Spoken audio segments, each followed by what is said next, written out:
Hello students, तो देखो chemical bonding lecture 1 हमने कंप्लीट कर लिया है। लेक्चर 2 में हमने इंटरमोलिकुलर हाइड्रोजन बॉन्डिंग देखा था, ये भी कंप्लीट कर लिया है। लेक्चर 3 इंट्रामोलिकुलर हाइड्रोजन बॉन्डिंग और लेक्चर 4 में एप्लीकेशन ऑफ हाइड्रोजन बॉन्डिंग। तो लेक्चर 1 to 4 ये कंप्लीट देखो। उसके बाद लेक्चर 5 में हमने वीक फोर्सेज स्टार्ट किए थे। वीक फोर्सेज में weak van der Waals forces और उसके बहुत सारे एग्जाम्पल देखे थे, तो इसको भी बहुत अच्छे से देखो और अच्छे से कंसेप्ट क्लियर करो। देखो कंसेप्ट क्लियर करना ही इंपॉर्टेंट है। उसके बाद हमने देखा था metallic bond strength lecture number 6 और लेक्चर नंबर 7 में हमने स्टार्ट किया था आयनिक बॉन्ड और लेक्चर नंबर 8 में हमने स्टार्ट किया था लैटिस एनर्जी, जो कि आयनिक बॉन्ड से ही रिलेटेड है। और आयनिक बॉन्ड से ही एक रिलेटेड है आयनिक बॉन्ड में जो हम चेक करते हैं, आयनिक कंपाउंड में जो चेक करते हैं आइसोमॉर्फिज्म, एक स्ट्रक्चर है। इस तीनों ही पॉइंट को हमने डिटेल में पढ़ा है और इसको कंसेप्ट भी अच्छे से मैंने बताया है, एग्जांपल्स भी अच्छे से बताया है। इस जितने भी टॉपिक्स अभी मैंने बताए, इससे बाहर कुछ भी नहीं आने वाला है आपका नीट में और इससे ज़्यादा एनसीईआरटी में भी नहीं है। तो ये सारे लेक्चर आप कंप्लीटली देखो। ये है लेक्चर नंबर 10 हाइड्रेशन एनर्जी, ठीक है। तो अभी तक हमने 10 लेक्चर कंप्लीट किए हैं। बाकी देखते हैं कि केमिकल बॉन्डिंग के जितने भी रूल्स हैं कितने लेक्चर में कंप्लीट होते हैं। जो हम केमिकल बॉन्डिंग सीरीज़ देख रहे हैं, अभी तक लेक्चर 10 हमने कंप्लीट किया है। उसमें हमारे लेक्चर्स के जो की फीचर्स हैं वो क्या है, तो सबसे पहला पॉइंट है लर्न कंसेप्ट विद ईजिली, ठीक है। हम क्या करेंगे कि जो भी टॉपिक पढ़ रहे हैं, फॉर एग्जांपल आज हम पोलराइजेशन पढ़ने वाले हैं, तो पोलराइजेशन के जो कंसेप्ट है वो हम अच्छे से पढ़ेंगे, ठीक है। कंसेप्ट पढ़ने के बाद मैं इसमें आपको बताऊंगा कि इसको ट्रिकली कैसे अप्लाई किया जाता है। तो इसके ट्रिक जो होंगे वो भी आप सीखोगे, बट आपको ट्रिक कहाँ यूज़ करना है, कहाँ नहीं यूज़ करना है, देखो ट्रिक से ना आप नीट क्लियर नहीं कर सकते। इसलिए सबसे इंपॉर्टेंट क्या है, कंसेप्ट आपका सीखना इंपॉर्टेंट है। इसलिए सबसे पहले हम फोकस करेंगे कंसेप्ट पे, फिर हम बताएंगे कि ट्रिक से कैसे यूज़ किया जाता है, फिर वो आप इजीली सीख सकते हो, ठीक है। दूसरा की फीचर है विल कंप्लीट सिलेबस। हम यहाँ पे आपके लिए नीट और जेई का जो केमिस्ट्री का सिलेबस है वो हम कंप्लीट करने वाले हैं। ऐसा नहीं है कि हमने एक चैप्टर स्टार्ट किया केमिकल बॉन्डिंग, उसके आधे लेक्चर बनाए आधे नहीं बनाए, या फिर पोलराइजेशन करा रहे हैं, इसमें से 2 क्वेश्चन करा दिए, 3 क्वेश्चन करा दिए और टॉपिक क्लोज कर दिया। ऐसा बिल्कुल भी नहीं होगा। आपको जो भी कोटा क्लासेस जैसे पढ़ाया जाता है, कोटा क्लास में जितने एग्जाम्पल कराए जाते हैं वगैरह, तो वो सारे टॉपिक्स जैसे कवर किए जाते हैं वैसे ही हम यहाँ पे कवर करने वाले हैं। मतलब कि आपको यहाँ पे 0 to एडवांस लेवल चीज़ें मिलने वाली है, ठीक है। मतलब कि हम केमिकल बॉन्डिंग 0 से एडवांस लेवल तक पढ़ेंगे विथ कंप्लीट, और सारे लेक्चर कंप्लीट फ्री रहेंगे और यूट्यूब पे रहेंगे, ठीक है। दूसरी पॉइंट है, ये जितने भी पॉइंट्स हैं, जितने भी चीज़ें मैं पढ़ा रहा हूँ वो जैसे कोटा में पढ़ाया जाता है, जो टॉपिक्स जितने एग्जाम्पल के साथ कराया जाता है उतने सब कुछ जैसा कोटा का होता है वैसा ही होगा। मतलब exactly same as Kota notes, ठीक है। अब देखो इसमें क्या करेंगे, हम एनसीईआरटी भी कवर करेंगे, क्योंकि आजकल जितने भी नीट और जेई के क्वेश्चन आ रहे हैं डायरेक्टली एनसीईआरटी से आ रहे हैं, तो एनसीईआरटी कवर करना बहुत इंपॉर्टेंट है। तो हम एनसीईआरटी भी कवर करेंगे। और सबसे इंपॉर्टेंट कि भाई देखो, पढ़ाई करने के साथ साथ अगर तुमको गाइडेंस नहीं मिलती है कि तुम्हें नोट्स कैसे बनाने हैं, क्वेश्चन प्रैक्टिस कैसे करनी है, फिर नोट्स का रिवीजन कैसे करना है, एग्जाम के टाइम पे तुम्हें मैनेजमेंट कैसे करनी है, एग्जाम के पहले कब तक रिवीजन करनी है, कब तक क्वेश्चन प्रैक्टिस करनी है, अगर ये सब चीज़ें तुम्हें नहीं बताई जाती है तो तुम्हारे पढ़ने के बाद भी सिलेक्शन होने के चांसेस कम होते हैं, क्योंकि कंपटीशन देखो यार बहुत बढ़ गया है, ठीक है। तो जब तक स्मार्ट स्टडी नहीं करोगे ना तब तक सिलेक्शन होना मुश्किल है, ठीक है। तो आज की टॉपिक है पोलराइजेशन, ठीक है। तो सबसे पहले तो हम जानेंगे कि पोलराइजेशन होता क्या है और फिर उसके बाद जानेंगे कि पोलराइजेशन का हम यूज कहाँ करते हैं। तो देखो हमने क्या पढ़ा था, इसके पहले वाले लेक्चर में हमने पढ़ा था आयनिक कंपाउंड, ठीक है। आयनिक कंपाउंड में क्या होते हैं, आयनिक बॉन्ड होते हैं, ऑब्वियसली बात है, ठीक है। तो आयनिक बॉन्ड होते हैं उसमें। फिर क्या होता है, जब हम केमिकल बॉन्डिंग में शुरू लेक्चर में मैंने बताया था कि जो बॉन्ड के टाइप होते हैं वो कितने टाइप के होते हैं। आयनिक बॉन्ड होता है, ionic bond, covalent bond, coordinate bond, metallic bond. तो ये टाइप ऑफ बॉन्ड्स हैं, ठीक है। तो ऐसा कोई भी कंपाउंड एग्जिस्ट नहीं करता, जैसे जो आयनिक और कोवैलेंट, ठीक है। ऐसा कोई भी कंपाउंड एग्जिस्ट नहीं करता जिसमें आयनिक बॉन्ड हो और कोवैलेंट बॉन्ड नहीं हो। मतलब हम सिर्फ इस दो की बात करेंगे, कोऑर्डिनेट और मेटेलिक को छोड़ते हैं। आयनिक बॉन्ड और कोवैलेंट बॉन्ड ये क्या होते हैं, दोनों एक साथ होते हैं, ठीक है। अब दोनों एक साथ क्या, सपोज मान लो कि कोई एग्जाम्पल है, ठीक है, BaCl2 ये जो मॉलिक्यूल है ये आयनिक है। ये मॉलिक्यूल कैसा है, आयनिक है। बट क्या कह सकते हो कि ये मॉलिक्यूल जो है 100% आयनिक है? नहीं। ये हमेशा ध्यान रखना है कि जितने भी कंपाउंड होते हैं वो क्या होते हैं, वो 100% आयनिक या 100% कोवैलेंट नहीं होते हैं। तो यहाँ पे एक स्टेटमेंट लिख लो, नो कंपाउंड इज़ 100% आयनिक और 100% कोवैलेंट। मतलब ऐसा कोई कंपाउंड ही नहीं होता है जो क्या हो 100% आयनिक हो और 100% कोवैलेंट हो। तो यही चीज़ हमें डिसाइड करने के लिए हम एक फैक्टर यूज़ करते हैं, पोलराइजेशन।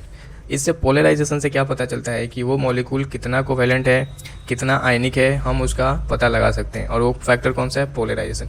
एक्चुअल में पोलराइजेशन क्या होता है अब हम देखेंगे, ठीक है। तो पोलराइजेशन का सबसे पहला एक रीज़न है, पोलराइजेशन का रीजन फॉर पोलराइजेशन। पोलराइजेशन का एक रीज़न है, वो क्या है? जेड इफेक्टिव ऑफ कटायन, ठीक है। अब जेड इफेक्टिव ऑफ कटायन क्या होता है? पोलराइजेशन के लिए रीजन होता है। फॉर एग्जांपल अब समझेंगे कि पोलराइजेशन होता क्या है, ठीक है। तुम समझो फॉर एग्जांपल एक कटायन है, एक मॉलिक्यूल कटायन है। ऑब्वियसली बात है, आयनिक बॉन्ड में क्या होता है? एक मॉलिक्यूल कटायन होता है, ठीक है। तो ये हो गया कटायन। दूसरा मॉलिक्यूल है एनायन, ठीक है, इसका न्यूक्लियस है ये। तो ये मॉलिक्यूल क्या है? एनायन है, ठीक है। तो ये आयनिक बॉन्ड में क्या चीज़ें देखने को मिलती है? एक तो कटायन मिलेगी, एक तो एनायन मिलेगी, ठीक है।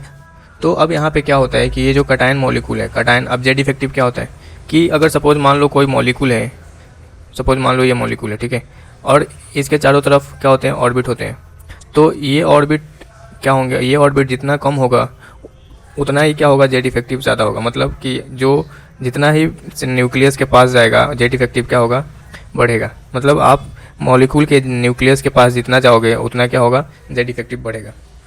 तो यहाँ पे देखो कटायन क्या होता है, कटायन का साइज अगर छोटा हो तो यहाँ पे कटायन की जो जेड इफेक्टिव होती है, मतलब जेड इफेक्टिव क्या होती है? एक अट्रैक्शन होती है, मतलब न्यूक्लियर चार्ज जो होता है ना, उसका एक अट्रैक्शन होता है ऑफ न्यूक्लियस, ठीक है। तो इसका क्या होगा? न्यूक्लियस के टुवर्ड इलेक्ट्रॉन का जो अट्रैक्शन होगा वो बढ़ेगा अगर कटायन की साइज़ क्या है? छोटी है, ठीक है। तो ये क्या करेगा? एनायन को अपनी तरफ खींचता है, एनायन को क्या करता है? अपनी तरफ अट्रैक्ट करता है, ठीक है।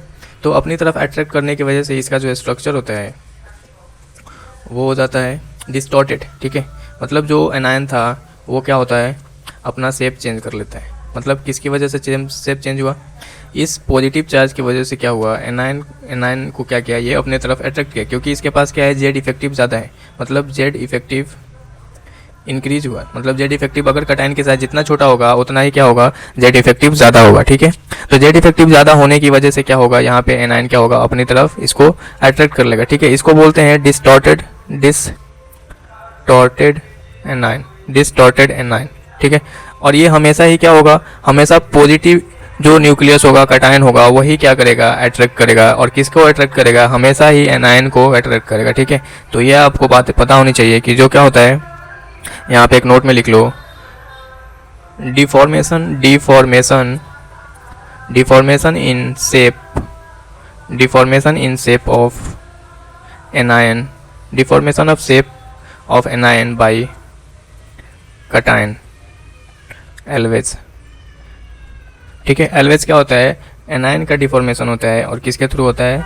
कटायन के थ्रू होता है। इसी को क्या बोलते हैं? पोलराइजेशन बोलते हैं। पोलराइजेशन का मतलब क्या होता है कि मतलब एनायन की जो पोलरिटी है वो क्या हुई? इंक्रीज हो गई, ठीक है। अब देखो इसमें क्या होता है? रीज़न क्या था? Z effective of cation. तो जेड इफेक्टिव ऑफ कटायन की वजह से क्या होता है? पोलराइजेशन होता है, ठीक है। अब जेड इफेक्टिव जितना ज़्यादा होगा उतना ज़्यादा क्या करेगा? एनायन को अट्रैक्ट करेगा। चीज़ें समझ में आई कि पोलराइजेशन एक्चुअल में होता क्या है? पोलराइजेशन क्या? अब देखो ये आयनिक कंपाउंड, मतलब कोई भी कंपाउंड 100% क्या होते हैं? आयनिक नहीं हो सकता। तो ये आयनिक कंपाउंड था, इसके थ्रू हम एग्जांपल में समझे, ठीक है। आयनिक हो या कोवैलेंट हो, सब में क्या होता है? पोलराइजेशन ज़्यादा होता है। अब मान लो वो कोवैलेंट होगा तो कोवैलेंट में क्या होता है? पोलराइजेशन पहले से ही ज़्यादा रहता है, ठीक है। अगर कोवैलेंट मॉलिक्यूल होगा तो उसमें पोलराइजेशन क्या होगा? पहले से ही ज़्यादा होगा। पोलराइजेशन एक्चुअल क्या करता है? जो आयनिक मॉलिक्यूल है, पोलराइजेशन, तो ये भी लिख लो, पोलराइजेशन क्या करता है? पोलराइजेशन इंक्रीज द कोवैलेंट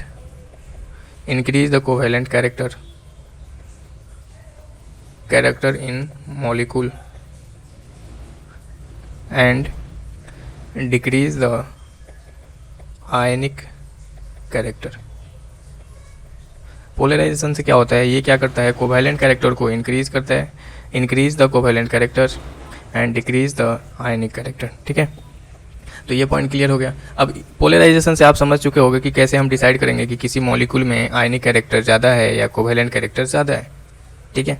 तो अब हम देखने वाले हैं कुछ एग्जांपल्स। उसके लिए हम पहले देखेंगे कि फैक्टर्स अफेक्टिंग पोलराइजेशन, ठीक है। तो कौन कौन से फैक्टर्स हैं जो पोलराइजेशन को अफेक्ट करते हैं, जिससे हम क्या करेंगे? किसी मॉलिक्यूल में पोलराइजेशन को डिसाइड करेंगे, ठीक है। देखो मैं कोई भी बहुत ज़्यादा बकवास बातें नहीं बता रहा हूँ, टॉपिक से रिलेटेड, और ऐसा चीज़ें आपको पढ़ना चाहिए जो टॉपिक में आए, ठीक है। बहुत सारे बकवास बातें करने से ऐसे बहुत सारे यूट्यूबर से आते हैं, पढ़ाते हैं, एक टॉपिक बताएंगे और 2 4 10 गाने भी, आज तो गाने भी गा रहे हैं, जोक्स भी सुना रहे हैं भाई। तो भाई ये सब सुनोगे, जोक्स वोक्स सुनोगे, गाने सुनोगे, उससे क्या होगा, पढ़ाई तो नहीं होगी। तो चलो फैक्टर्स अफेक्टिंग पोलराइजेशन देखेंगे, ठीक है। Factors affecting polarisation. अब तुम्हें इनडायरेक्टली क्या देखना है, कटायन, मैंने पोलराइजेशन बता दिया कि होता कैसे, ठीक है। तो तुम्हें क्या देखना है, इनडायरेक्टली जो देखना है वो कटायन होगा और एनायन होगा, दो ही चीज़ होगा ना, कटायन होगा और एनायन होगा। तो कटायन का जो जेड इफेक्टिव है, कटायन का जो जेड इफेक्टिव है वो ज़्यादा होगा, उसमें क्या होगा, पोलराइजेशन ज़्यादा होगा, ठीक है। तुम्हें सिर्फ एक ही चीज़ देखनी है, कटायन की पोलराइजेशन क्या होनी चाहिए, जेड इफेक्टिव इसकी ज़्यादा होनी चाहिए, और एनायन क्या होना चाहिए। सपोज मान लो एनायन साइज़ छोटा होगा तो ये क्या होगा, अट्रैक्ट अपने यहाँ तरफ नहीं कर पाएगा। अगर एनायन का साइज़ बड़ा हो, साइज ऑफ एनायन, सपोज मान लो साइज ऑफ एनायन ऑलरेडी बड़ा हो, तो ये क्या होगा, पॉजिटिव चार्ज की तरफ अट्रैक्ट इजीली हो जाएगा, इसको पॉजिटिव चार्ज की तरफ इजीली अट्रैक्ट हो जाएगा। इसलिए तुम्हें क्या देखनी है, जेड इफेक्टिव ऑफ कटायन और साइज ऑफ एनायन, यही चीज़ें देखनी है। अब ये चीज़ें देखने के लिए क्या देखते हैं हम, polarising power directly proportional to charge of cation.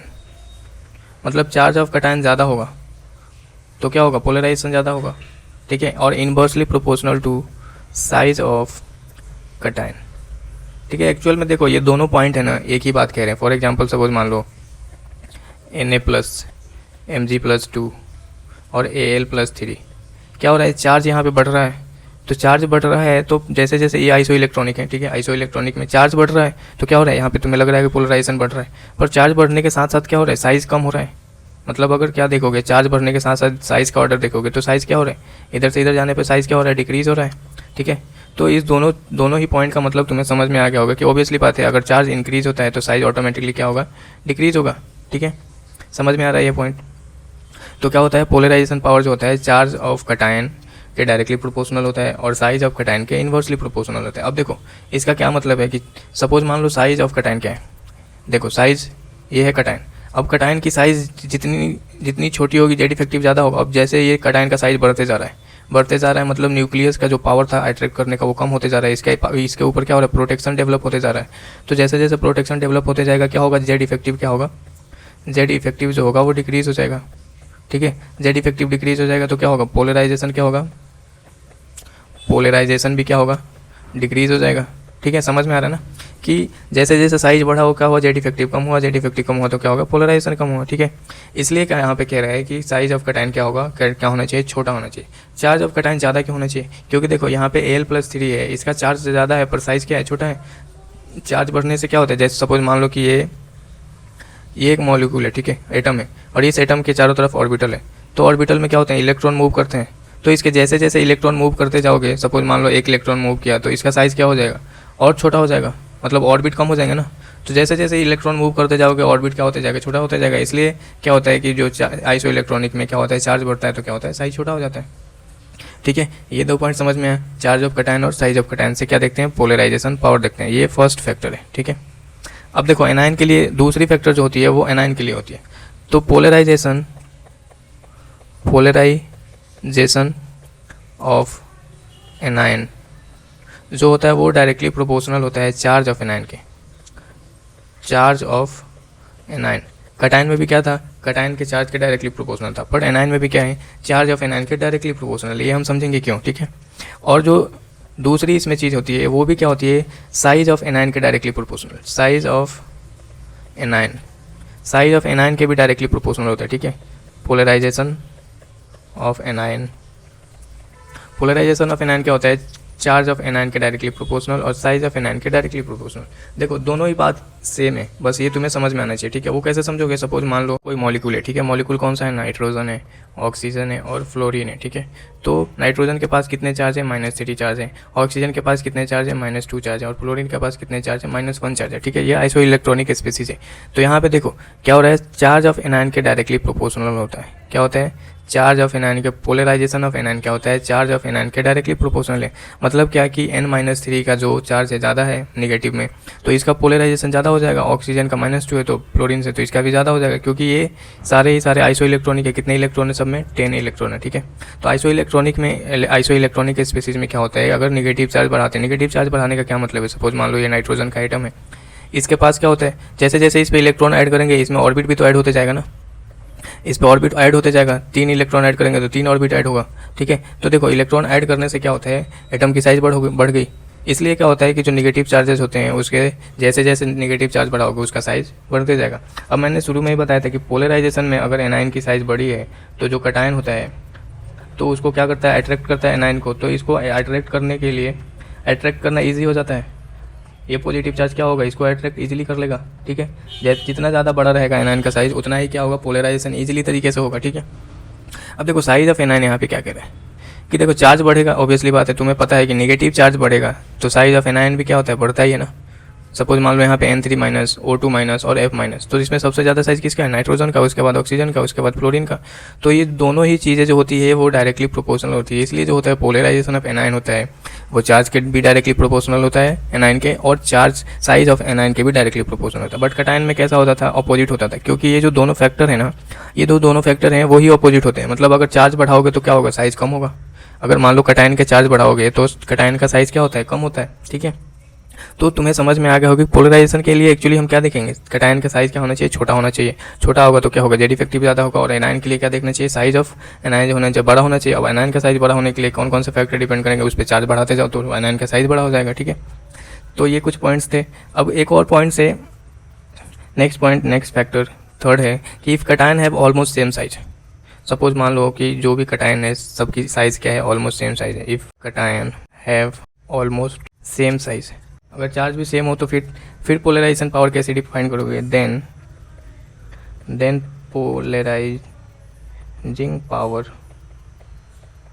Polarising power जो होती है वो हम देखते हैं स्पीसीज के थ्रू, ठीक है। जैसे क्या होता है 8 इलेक्ट्रॉन स्पीसीज, 18 + 2 इलेक्ट्रॉन स्पीसीज और 18 इलेक्ट्रॉन स्पीसीज, ठीक है। तो क्या होता है कि जो 8 इलेक्ट्रॉन स्पीसीज है, पहले लिख लो फिर उसके बाद समझाता हूँ। 8 इलेक्ट्रॉन स्पीसीज, फिर उसके बाद किसका होता है 18 + 2 इलेक्ट्रॉन स्पीसीज, और उसके बाद होता है 18 इलेक्ट्रॉन स्पीसीज, ठीक है। ये होता है पोलराइजिंग पावर का ऑर्डर, ठीक है। सबसे कम किसका होता है 8 इलेक्ट्रॉन स्पीसीज का। जो 8 इलेक्ट्रॉन स्पीसीज है उससे ज़्यादा किसका होता है 18 + 2 इलेक्ट्रॉन स्पीसीज का, ठीक है। और उससे ज़्यादा किसका होता है 18 इलेक्ट्रॉन स्पीसीज का। यह है पोलराइजिंग पावर का ऑर्डर, ठीक है। अब देखो इसको समझेंगे कि 18 इलेक्ट्रॉन में मॉलिक्यूल कौन कौन से आते हैं। इसका जो इलेक्ट्रॉनिक कॉन्फ़िगरेशन लिखोगे क्या होता है, सोडियम का 10 होता है ना, 1s2 2s2 2p 1s2 2s2 2p 6। तो देखो आपको यहाँ पे पता होगा सोडियम प्लस का जो इलेक्ट्रॉनिक कॉन्फ़िगरेशन होता है 1s2 2s2 2p 6 3s1, ठीक है। तो 3s1 मतलब तब होगा जब सोडियम होगा, ठीक है। अब यहाँ पे Na+ है तो Na+ है जो यहाँ का एक इलेक्ट्रॉन है वो बाहर हो गया, तो बचा कौन सा 2s2 1s2 2s2 2p6। तो यहाँ पे देखो आउटर मोस्ट जो इलेक्ट्रॉन है, आउटर मोस्ट ऑर्बिट में कितने इलेक्ट्रॉन है, 8 इलेक्ट्रॉन है, ठीक है। यहाँ पे कितने इलेक्ट्रॉन है, 8 इलेक्ट्रॉन। वैसे ही जब पोटेशियम प्लस का इलेक्ट्रॉनिक कॉन्फ़िगरेशन देखोगे तो आउटर मोस्ट इलेक्ट्रॉन कौन सा आएगा 3s2 3p6, और इसमें भी कितने इलेक्ट्रॉन है 8 इलेक्ट्रॉन है, ठीक है। इसलिए ये क्या है 8 इलेक्ट्रॉन स्पीसीज माना जाता है। मतलब कि अगर आउटर मोस्ट सेल में जितने इलेक्ट्रॉन होंगे उसको क्या बोलेंगे 8 इलेक्ट्रॉन स्पीसीज बोलेंगे। वैसे ही कैल्शियम +2 में भी क्या होगा 3s2 3p6, ठीक है। 3s2 3p6 4s2, ठीक है। तो 4s2 में जो s में ऑर्बिट में इलेक्ट्रॉन था वो हमने क्या किया यहाँ पे कैल्शियम +2 बाहर कर दिया, तो बचा कितना 3s2 3p6, ये भी कितना है 8 इलेक्ट्रॉन स्पीसीज, ठीक है। वैसे ही 18 + 2 इलेक्ट्रॉन स्पीसीज होते हैं वो भी हम देखेंगे, और उसमें आप याद कर लो Pb+2 और Sn+2, ठीक है। अब 18 इलेक्ट्रॉन स्पीसीज में आपको याद रखना है copper plus Ag+, Zn+2, cadmium +2, ठीक है। Zn+2 और कैडमियम +2। इसमें आपको इतने एग्जाम्पल याद कर लो, इससे बाहर आपको कोई भी चीज़ नहीं पूछी जाती है, ठीक है। अब देखो 18 इलेक्ट्रॉन स्पीसीज में मैंने इतने एलिमेंट्स बताए, उसमें से उस एलिमेंट्स में आपको ये ऑर्डर याद रखना है। जिंक का सबसे कम होता है Zn+2, उसके बाद क्या होता है कैडमियम Kd+2, और उसके बाद क्या होता है Hg, ठीक है। तो ये ऑर्डर आपको याद रखने हैं, कौन सा 8 इलेक्ट्रॉन स्पीसीज, उसके बाद कौन सा आएगा 18 + 2 इलेक्ट्रॉन स्पीसीज, और सबसे ज़्यादा पोलराइजेशन किसकी आएगी 18 इलेक्ट्रॉन स्पीसीज की, ठीक है। Sn का देख लेते हैं। Sn+2, ठीक है। Sn+2 का जब आप इलेक्ट्रॉनिक कन्फिग्रेशन लिखोगे 4s2 4p6 4d10 5s2 5s2 5p2, ठीक है। आउटर मोस्ट ऑर्बिट कौन से हैं? 5s वाले हैं, ठीक है। आउटर मोस्ट ऑर्बिट कौन से हैं? 5s वाले, बट उसके इनर ऑर्बिट कौन से हैं? 4 ऑर्बिट जो है। अब यहाँ पे देखेंगे कि यहाँ पे क्या है Sn+2, तो 5p से 2 को हम बाहर निकाल देंगे। 5p से 2 को हमने क्या किया? बाहर निकाल दिया, ठीक है। तो बचा कौन सा इलेक्ट्रॉन? ये 4 ऑर्बिट वाले और 5 ऑर्बिट वाले, ठीक है। तो इसमें कितने इलेक्ट्रॉन है जब आप काउंट करोगे? तो इसमें 18 इलेक्ट्रॉन है और इसमें 2 इलेक्ट्रॉन है, ठीक है। तो इसलिए इसको क्या बोलते हैं? 18+2 इलेक्ट्रॉन, ठीक है। वैसे ही Pb+2 का भी होता है। Zn+2 में क्या होता है? Zn+2 में 18 इलेक्ट्रॉन ही होते हैं, ठीक है। Zn+2 का भी देख लो। Zn+2 का इलेक्ट्रॉनिक कन्फिग्रेशन होता है 3s2 3p6 3d10। जो 4s2 जो इलेक्ट्रॉन है वो तो बाहर निकाल दिया, इसलिए ये क्या बना? Zn+2। तो टोटल इलेक्ट्रॉन कितने हैं? 18 इलेक्ट्रॉन है आउटर मोस्ट सेल में, ठीक है। तो इसलिए इसको क्या बोलते हैं? 18 इलेक्ट्रॉन स्पीसीज। ये आपको ऑर्डर याद रखने हैं और इसी ऑर्डर से आपको क्वेश्चन सॉल्व करना है, ठीक है। एक जनरल पॉइंट आपको याद रखना है, नोट में लिख लो, नोट में लिख लो। जनरल पॉइंट है कि Z effective of D block, Z effective of D block is greater than Z effective of D block is greater than Z effective of P block, ठीक है। अब Z इफेक्टिव ज़्यादा होगा तो क्या होगा? पोलराइजेशन ज़्यादा होगा। तो D ऑर्बिटल के मेटल्स क्या करते हैं? पोलराइजेशन ज़्यादा करते हैं with respect to P block के ऑर्बिटल, ठीक है। तो ये थे सारे कंसेप्ट पोलराइजेशन के। कंसेप्ट तो हमने समझ लिया। अब इस कंसेप्ट को क्वेश्चन पे कैसे अप्लाई करना है ये हम देखने वाले हैं, तो उसके हम अब एग्जाम्पल देखने वाले हैं, ठीक है। ये लेक्चर आपको अच्छी लग रही है, लेक्चर की सीरीज़ भी अच्छी लग रही है, तो आप चैनल को सब्सक्राइब कर दो और अपने दोस्तों को भी शेयर कर दो ताकि ज़्यादा से ज़्यादा बच्चे कंसेप्ट सीख सकें। तो अभी हम क्वेश्चन प्रैक्टिस करके समझेंगे कि पोलराइजेशन कैसे अप्लाई करते हैं, कैसे डिसाइड करते हैं कि कौन सा मॉलिक्यूल कोवेलेंट है, किस मॉलिक्यूल में कोवेलेंट कैरेक्टर ज़्यादा है और किस मॉलिक्यूल में आयनिक कैरेक्टर ज़्यादा है। तो इन शॉर्ट आपको याद होना चाहिए कि जो पोलराइजेशन होता है वो डायरेक्टली प्रोपोर्शनल होता है चार्ज ऑफ एनायन के डायरेक्टली प्रोपोर्शनल होता है, या फिर डायरेक्टली प्रोपोर्शनल होता है किसके? साइज ऑफ एनायन, ठीक है। ये रूल था एक। और एक दूसरा रूल था कि जो पोलराइजेशन होता है वो डायरेक्टली प्रोपोर्शनल होता है चार्ज ऑफ कटायन और इन्वर्सली प्रोपोर्शनल होता था साइज ऑफ कटायन। तो ये दो चीज़ हम अप्लाई करके डिसाइड करेंगे कोवेलेंट कैरेक्टर और आयनिक कैरेक्टर, ठीक है। तो फर्स्ट नंबर एग्जांपल लिखते हैं। फर्स्ट नंबर में एग्जांपल में है LiCl, NaCl, KCl, RbCl और CgMCl। तो ये आपको दिख रहा है कि ये फर्स्ट ग्रुप का एलिमेंट है, ठीक है। फर्स्ट ग्रुप का एलिमेंट है, तो जैसे ही डाउनवर्ड जाते हैं कटायन का साइज़ क्या होता है? डाउनवर्ड जाने पे कटायन का साइज़ क्या हो रहा है? यहाँ पे तुमको क्या बताना है? कोवेलेंट कैरेक्टर, ठीक है। तो डाउनवर्ड जाने पे क्या हो रहा है? साइज़ इंक्रीज़ हो रहा है, ठीक है। मतलब कि डाउनवर्ड इधर जाने पे साइज़ क्या हो रहा है? डाउनवर्ड जाने पे जो हो रहा है साइज़ क्या हो रहा है? इंक्रीज़ हो रहा है। किसकी? कटायन की साइज़ इंक्रीज़ हो रही है, क्योंकि यहाँ पे एनायन क्या है? सबका सेम है। तो यहाँ पे जो कटायन की साइज़ है वो इंक्रीज़ हो रही है, तो साइज़ इंक्रीज़ होगी कटायन की, तो कटायन की वजह से जो साइज़ इंक्रीज़ होता है तो पोलराइजेशन क्या होता है? या आप कॉमन सेंस से भी आप सोच सकते हो ना, साइज़ बढ़ेगा तो क्या होगा? चार्ज Z इफेक्टिव कम होगा, ठीक है। पोलराइजेशन क्या हो जाएगा? डिक्रीज़ हो जाएगा। और पोलराइजेशन जैसे जैसे डिक्रीज होगा क्या होगा? आयनिक कैरेक्टर बढ़ जाएगा और कोवेलेंट कैरेक्टर कम हो जाएगा, ठीक है। तो यहाँ पे तुम्हें क्या बताना है? Covalent character. तो जैसे जैसे डाउनवर्ड ग्रुप में जाएंगे कोवेलेंट कैरेक्टर क्या होगा? डिक्रीज हो जाएगा, ठीक है। डिक्रीज क्यों हुआ? क्योंकि पोलराइजेशन कम हो गया। वैसे ही सेम सेकंड एग्जांपल है, सेकंड है, ये सेकंड ग्रुप का एलिमेंट है। तो ये भी क्या है? जैसे जैसे यहाँ पे एनायन सबका सेम है, तो एनायन सेम होने की वजह से हम क्या देखेंगे? कटायन देखेंगे। कटायन में क्या है? बेरिलियम, मैग्नीशियम, कैल्शियम, स्ट्रोंटियम और बैरियम, ठीक है। तो जैसे जैसे डाउनवर्ड ग्रुप में जाते हैं क्या होता है? साइज़ इंक्रीज़ होता है। तो यहाँ पे भी सेम चीज़ होगा, साइज़ इंक्रीज़ हो रहा है तो पोलराइजेशन क्या होगा? डिक्रीज़ होगा। पोलराइजेशन डिक्रीज़ होगा तो क्या होगा? कोवेलेंट कैरेक्टर जो होगा, कोवेलेंट कैरेक्टर वो भी डिक्रीज़ होगा, ठीक है। तो इसका भी ऑर्डर क्या हो जाएगा? ये, ठीक है। समझ में आ रहा है कैसे अप्लाई कर रहे हैं? अब देखो, अब थर्ड नंबर एग्जांपल समझते हैं। LiF, LiCl, LiBr, LiI। अब यहाँ पे देखो कटायन तो सेम है, पर क्या हो रहा है? एनायन डिफरेंट है, ठीक है। यहाँ पे एनायन डिफरेंट है। तो हम यहाँ पे देखेंगे एनायन से। एनायन के रूल क्या है कि चार्ज ऑफ एनायन इंक्रीज होगा तो पोलराइजेशन इंक्रीज होगा, charge of size of anion increase होगा तो पोलराइजेशन इंक्रीज होगा। अब देखो फ्लोरीन, क्लोरीन, ब्रोमीन, आयोडीन, आपको पता है कि फ्लोरीन सबसे छोटा होता है, उसके बाद क्लोरीन, उसके बाद ब्रोमीन, उससे बड़ा आयोडीन। तो सबसे बड़ा कौन सा होता है? आयोडीन। तो जैसे जैसे डाउनवर्ड ग्रुप में जाते हैं फ्लोरीन वाले हाइड्रोजन ग्रुप में क्या होता है? साइज इंक्रीज होता है। साइज इंक्रीज होगा तो पोलराइजेशन इंक्रीज होगा, और पोलराइजेशन इंक्रीज होगा तो क्या होगा? कोवेलेंट कैरेक्टर इंक्रीज होगा। तो यहाँ पे लिखो साइज इंक्रीज, ये समझ में आ रहा है ना, यहाँ पे किसकी साइज इंक्रीज कर रही है, एनायन की साइज इंक्रीज हो रही है, ठीक है। तो साइज इंक्रीज हुआ, size increase of anion, anion का साइज इंक्रीज हुआ तो क्या होगा, पोलराइजेशन जो होगा वो इंक्रीज होगा, पोलराइजेशन इंक्रीज होगा तो क्या होगा, कोवैलेंट कैरेक्टर भी क्या होगा, इंक्रीज होगा, ठीक है। ये सब एक्सप्लेनेशन भी आप समझते हो।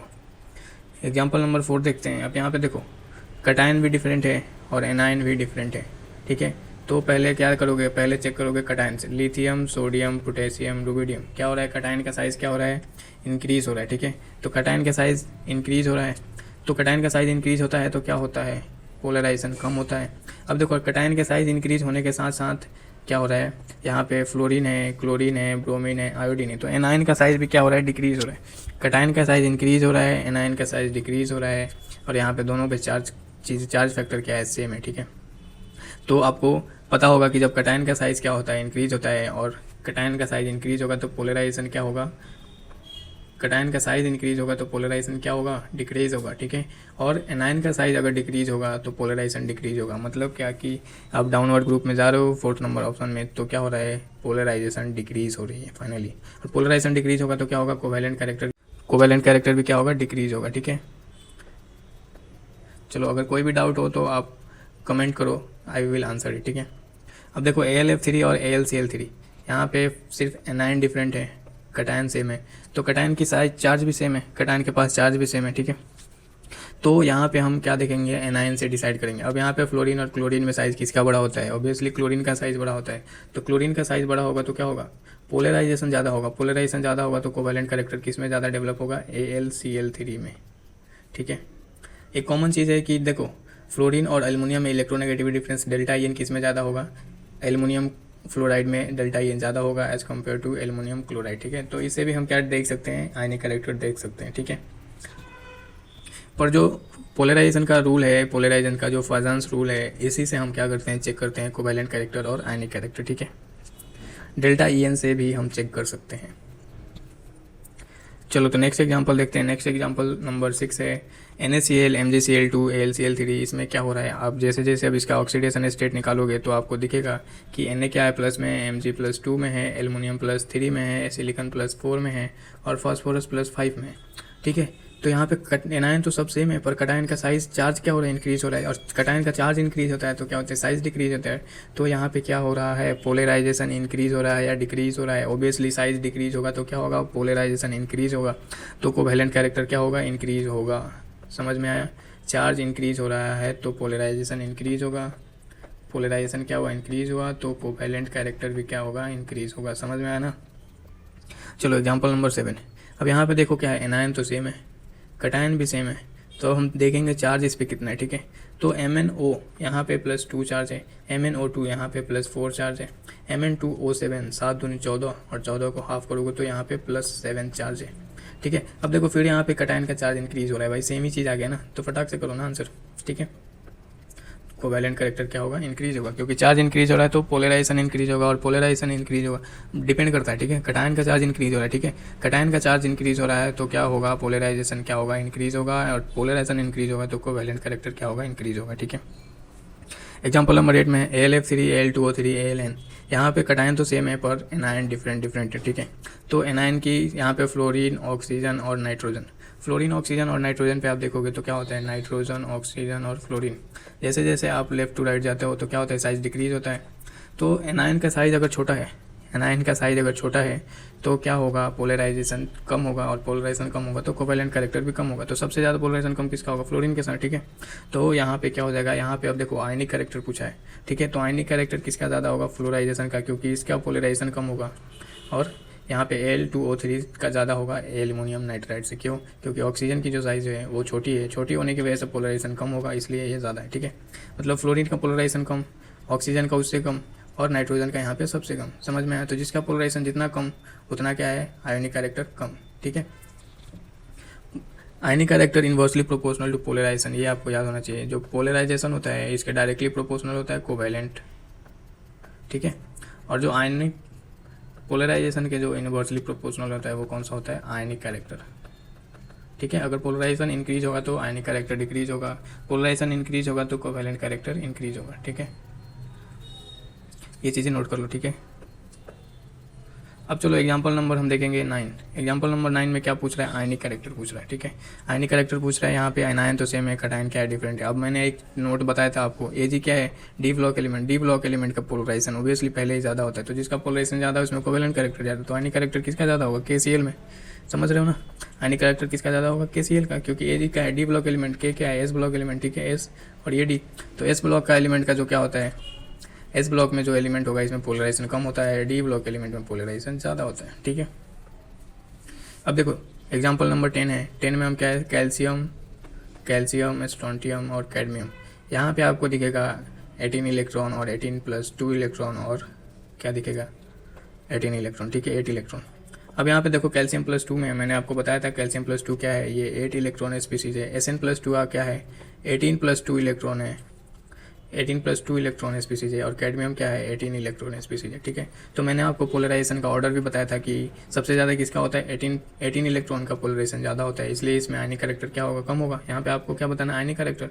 तो पोलराइजेशन क्या हो रहा है, पोलराइजेशन इंक्रीज हो रहा है, तो आयनिक कैरेक्टर क्या होगा, आयनिक कैरेक्टर डिक्रीज होगा। ठीक है, इसलिए यहाँ पे ऑर्डर क्या आ जाएगा, ये आ जाएगा।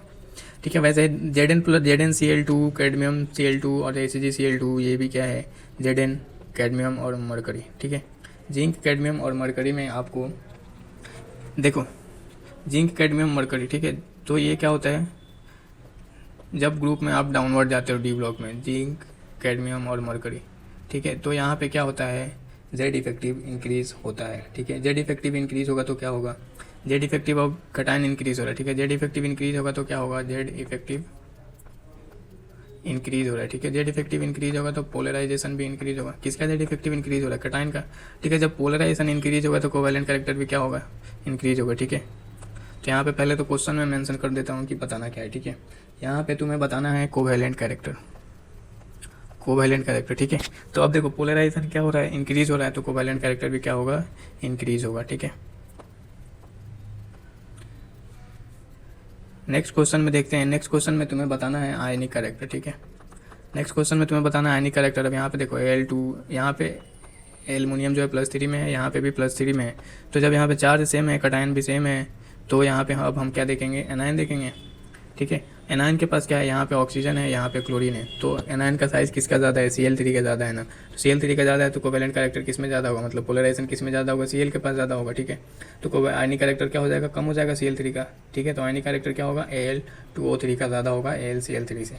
ठीक है, अब देखो ये जो 3 एग्जाम्पल है ये बहुत इंपॉर्टेंट है, ये बहुत बार पूछे हुए क्वेश्चन है, तो मार्क कर लो, स्टार मार्क। इसमें तुम्हें बताना है आयनिक कैरेक्टर, आयनिक कैरेक्टर। ठीक है, तो आयनिक कैरेक्टर बताने के लिए अब जैसे देखो यहाँ पे क्या है, Ag है, Ag क्या है, यहाँ पे सब में सेम है। ठीक है, तो एनायन का साइज क्या हो रहा है, डिफरेंट हो रहा है। यहाँ पे फ्लोरीन है, यहाँ पे क्लोरीन है, यहाँ पे ब्रोमीन है और आयोडीन है। तो एनायन का साइज बढ़ेगा तो पोलराइजेशन बढ़ता है, पोलराइजेशन बढ़ेगा तो आयनिक कैरेक्टर भी कम होगा। समझ में आया, आयनिक कैरेक्टर भी कम होगा। ठीक है, अब HgF2, यहाँ पे देखो फ्लोरीन है, क्लोरीन है, ब्रोमीन है, आयोडीन है, सिर्फ वही सेम फैक्टर। एनायन का साइज बढ़ा तो पोलराइजेशन बढ़ा तो आयनिक कैरेक्टर कम हो गया। ठीक है, यहाँ पे बताना आयनिक है। अगर सेम चीज़ इसमें भी F2Cl2 Br2 और I2, इसमें क्या हो रहा है, एनायन का साइज बढ़ रहा है, पोलराइजेशन बढ़ रहा है, मतलब आयनिक कैरेक्टर डिक्रीज हो रहा है। ठीक है, अब देखो इसमें एक और चीज़ तुम्हें याद रखना है कि जो आयनिक कैरेक्टर जब हम यहाँ पे डिसाइड कर लिए, तो अगर इसको हम वाटर में डिसॉल्व करते हैं, सपोज मान लो एक्वस कंडीशन है, इन एक्वस कंडीशन, तो एक और क्वेश्चन पूछेगा सॉल्युबिलिटी।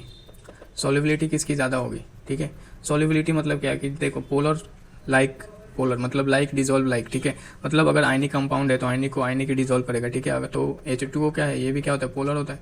तो वाटर में इजीली डिजोल्व होने के कैरेक्टर के लिए हम क्या चेक करते हैं, आयनिक कैरेक्टर। जिसका आयनिक कैरेक्टर ज़्यादा होता है वो वाटर में इजीली डिजोल्व हो जाएगा। ठीक है, तो यहाँ पे जो भी हम ऑर्डर निकाले हैं इसको हम बोल सकते हैं क्या कि ये सॉल्युबिलिटी का सॉल्युबिलिटी ऑर्डर भी है। ठीक है, ये ध्यान रखो, सॉल्युबिलिटी ऑर्डर। यहाँ पे हम क्या क्या देख रहे हैं, आयनिक कैरेक्टर भी देख रहे हैं और सॉल्युबिलिटी भी देख रहे हैं। ठीक है, ये चीज़ें ध्यान रखो। यहाँ पे क्या है, सॉल्युबिलिटी भी अगर आपसे पूछे तो आप बता सकते हो, क्योंकि आयनिक कैरेक्टर बढ़ेगा तो क्या होगा, इनडायरेक्टली सॉल्युबिलिटी भी इंक्रीज होगा। ठीक है, समझ आया। चलो समझ आया तो बहुत बढ़िया, नहीं समझ में आया कोई चीज़ तो कमेंट करो। All the best, aspirants, JEE aspirant, NEET aspirants, chemistry के कंसेप्ट अच्छे से समझो। और मैं यहाँ पे अभी केमिकल बॉन्डिंग का सीरीज स्टार्ट किया हूँ। केमिकल बॉन्डिंग जैसे ही कंप्लीट करेंगे हम दूसरा चैप्टर अनाउंस करूँगा बाद में कि कौन सा स्टार्ट करेंगे। आप कमेंट भी कर सकते हो कि कौन सा चैप्टर स्टार्ट करें। केमिकल बॉन्डिंग देखो इनऑर्गेनिक का बेसिक चैप्टर है। बेसिक मतलब कि इनऑर्गेनिक में आप कोई भी चैप्टर पढ़ो, केमिकल बॉन्डिंग तो आने ही चाहिए, इसलिए मैं सबसे पहले केमिकल बॉन्डिंग पढ़ा रहा हूँ। इसके बाद मोस्ट प्रोबेबली हम देखेंगे कोऑर्डिनेशन कंपाउंड, क्योंकि कोऑर्डिनेशन कंपाउंड से बहुत क्वेश्चन आते हैं। तो आप इस चैनल को सब्सक्राइब कर लो। चैनल का नाम है @concept of NEET, ठीक है। यहाँ पे आपको नीट के लिए केमिस्ट्री, नीट, जेई और आईआईटी, यहाँ पे केमिस्ट्री आपको मिल जाएगा नीट, जेई और आईआईटी लेवल का। आप केमिस्ट्री बहुत अच्छे से कंसेप्ट सीख सकते हो, क्वेश्चन प्रैक्टिस कर सकते हो, और कोई भी चीज़ आपको डाउट हो तो आप कमेंट कर सकते हो। देखो ये सारी चीज़ें आप कोटा क्लासेस में भी जाओगे ना कहीं भी, तो सेम चीज़ें आपको पढ़ाई जाएगी। तो सेम चीज़ें मैं आपको ऑनलाइन पढ़ा रहा हूँ, सिखा रहा हूँ, और ये वीडियो ऑलरेडी रिकॉर्डेड रहते हैं। आप जितना बार मन करे उतना बार देख सकते हो। सो अच्छे से पढ़ाई करो। All the best.